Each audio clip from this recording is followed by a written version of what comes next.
Hey guys, Pete from Crunch Time Coaching. We got an amazing video for you today. We're looking at the slice versus the kick serve, and today it's all about you. We're gonna help you decide what you should focus on the most. We're gonna get right into that, but I do wanna let you know this is part 2 of a little mini series here. So if you missed the first video, you can go up in the cards section and you can click on that right now and make sure that you watch that video, because we really got into a lot of technique. This is gonna get into a little technique today, but it's more about helping you decide what you should focus on the most. So again, go to that video right there, and it's also a great idea to subscribe to this channel so you don't miss any of our videos, so you always know what's going on in the awesome world of tennis.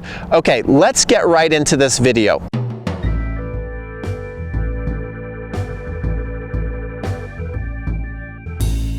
To determine if you should be hitting a slice or a kick serve, I think there's a couple factors that you want to take into account. Number one is age and athleticism.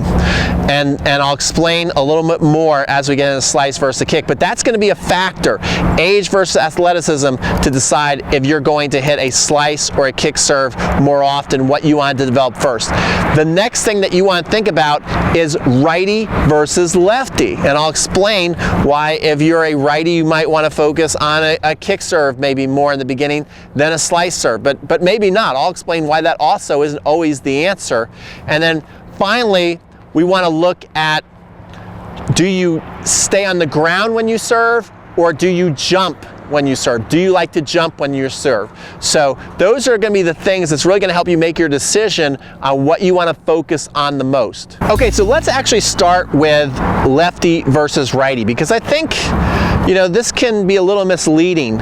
If you're a lefty, I think it is a no-brainer that you want to focus on developing your slice first. Because when you hit a slice serve, as we explained in the first video, when you hit a slice serve, it's curving off the court. It's curving off the court. And so when you're doing that as a lefty, you're going out wide on the ad side to a righty's backhand. That's always a big point, right? You're either gonna win or you're trying to save break points against you, and be able to hit that ball off the court to a person's weakness, their backhand, have a wide open court to hit to. You definitely, if you're a lefty, want to develop that slice serve. Your second serve can also be that slice serve. So if you're serving down the middle on the do side and it's your second serve, it's slicing into their backhand. On the ad side, your second serve is slicing the backhand. It just makes a lot more sense as a lefty to definitely work on developing that slice serve first. Okay, now if you're a righty, should you automatically focus on the kick serve first? Well, for a lot of you, that's gonna make perfect sense, but not for everybody, okay? So I don't know if every single righty should focus on hitting a kick serve first, just because the obvious advantages of developing a kick serve for a righty is that now you can develop a serve that, again, bounces up high and kicks up at the opponent's backhand. So you can hit it down the middle on the do side. I think this is kind of a hard angle to do for a righty. It takes a lot of skill, in my opinion, to hit a nice kick serve up at the backhand on the do side. Let me know what you guys think. Comment below. Do you think that's an easy serve or a tough serve? I think it's personally a tough serve for a right-hander to develop, but if you can do it, it's awesome, because now your second serve, you can be kicking up at the backhand. Also, one of the best serves that a righty has when they really have a good kick serve is the ability to kick that ball on the ad side up at the backhand. Now that's just a beautiful serve to be able to have, and so you might want to develop that serve first, especially if you are getting crushed when you serve to people's forehand and you want a reliable serve that you can hit on a second serve to someone's backhand. That's probably the biggest reason why a right-hander should develop a kick serve maybe before the slice serve. However, righties out there, listen to me, hear me out on this. You might not want to develop that kick serve first because of a couple of limiting factors. I do think So now we're going to get into a little bit more of athleticism. Age could be a factor, okay? It is for me. I'm kind of happy that I'm a lefty because it's getting tougher and tougher for me to keep my kick serve up to snuff to where it used to be. I'm just being completely honest. I've got a bad lower back, and so if you've watched an interview that I did with Jeff Saldenstein, to really be able to hit a good kick serve, you want a strong back, and you also want to be able to expand the chest right here and get up there. So you need more flexibility in your chest and in your back to be able to really hit a great kick serve, in my opinion. Maybe there's some people that disagree with that. I personally believe that it's harder to do physically to the great kick serve than it is harder to hit a slice serve. I don't think you're going to face as many physical limitations hitting a slice serve as you would with a kick serve. So if you're somebody that's got a weak lower back, or you have trouble, you don't have much flexibility in the chest here, can really open that up to hit that arching kick serve, then you might want to develop your slice serve. And the good news about a slice serve is we've talked about the out wide serve, but I look at a slice serve like a snowflake. I think, you know, they always say a snowflake, no two are the same. I think when you develop a really good slice, you can kind of think of that in the same way, so you can avoid some of the limitations of being predictable with your slice when you can really learn how to slice as a righty, learn how to slice it out wide, learn how to curl it into the body, or maybe even keep it on the opposite center of the strap, and then you can actually still break it in down the middle to the backhand. You can still get their backhand hitting a slice serve, believe it or not, on a second serve. You can do that, and you don't have to worry about arching your back as much and limitations that you might have. So you might want to go develop that slice serve. I think you're going to have more options with it. I think you can hit a slice serve faster. You can get more spin. You can open up the court more in general. You can open up the court too with a kick serve, but I just think it's harder to do. So take that into account when you're deciding where you're going to really spend the most amount of time on your serve. Another thing to think about when you're deciding if you should develop your slice serve first or your kick serve is ask yourself, are you a jumper? Are you somebody that gets here, really uses the kinetic chain, and jumps up into the serve like the best players in the world? If you jump up, well, then you can definitely hit a slice serve, but you might also do very well hitting a kick serve. I do think that you're going to get a better and bigger kick serve by leaving the ground.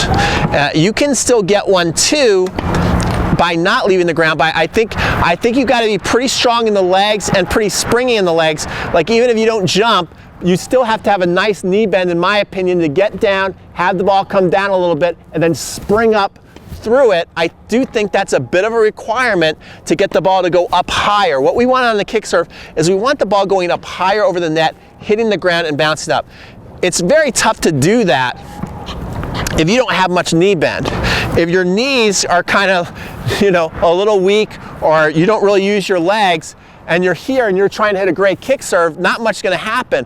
Which kind of a weird thing is, if you don't have much knee bend, you can still hit a pretty darn good slice serve. I think a slice serve can be a lot more army. I mean, you should use the kinetic chain. That's the best possible scenario. But if you're somebody who looks and you go, look, I just can't use my legs. I just don't use my legs the way I wish I could. I wish I could use my legs like, you know, Pete Sampras did and Roger Federer, but I just don't have that.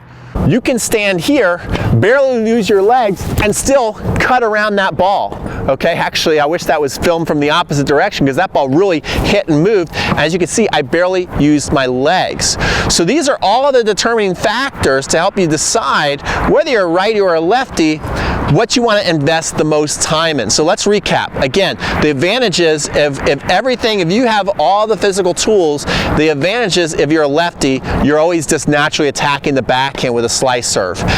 As a righty, if you can pull it all off, all the skills necessary to hit a kick serve, you can also attack the backhand with a kick serve on the deuce and the ad side, and you're getting it out of their strike zone. But if you have any kind of limitations, if your age is starting to affect the physicality of what you can do, as far as bending your back, opening your chest, jumping up into a serve, bending the legs, if that's starting to become a factor for you, even if you're a right-hander, you might want to still lead with the slice serve and just add a lot more variety. Slice the ball out wide, hit the ball flatter to the corner with a hint of slice. Start slicing the ball into the body. You can even hold your shoulders and slice it over the center strap and still get your opponent's backhand. So just keep that in mind. I find that most of the students I'm going to work with, they're going to be able to pick up a slice faster than they're going to be able to pick up a kick. I think a kick serve takes a little more skill and a little more athleticism. Let me know if you agree with that. Comment below and let me know if you agree with that. Let me know if you also have any good tips on a slice serve and a kick serve, and any ways, any workarounds that you know of to, help the body if it's not in the most great athletic shape, how you can still get away with hitting a great kick serve. I'd like to know those things so we can all help each other. And I would love it right now if you would like this video. If you're still watching this video, please give this video a like. It really helps the channel. Every time you like one of my videos, you get 100 free B2 kisses, puppy kisses, my puppy B2. He'll kiss you 100 times for free, virtual kisses, of course. And also subscribe so you don't miss any of our future videos. And right now I'm gonna do, if you're watching this video, that means you want more help, you need more help with your serve. I'm gonna give you a free serve course right now. If you'll agree to go up to the card section or in the description section, I'm hooking you up with 33 plus videos on the serve. We call it Serving A to Z because it covers everything from your toss to the serve rhythm, from slice to kick to flat serves, serve locations. It's all in there, Serving A to Z. And that's also going to put you on the alert list for when we start our 7-day serve challenge in February. This is a lot of fun. People loved it last year. We had hundreds sign up, got so much great feedback, and we really helped people kickstart their serve last year. We're going to do the same thing again this year. So definitely do that. It's in the card section, it's in the description, and we'll see you on the next video.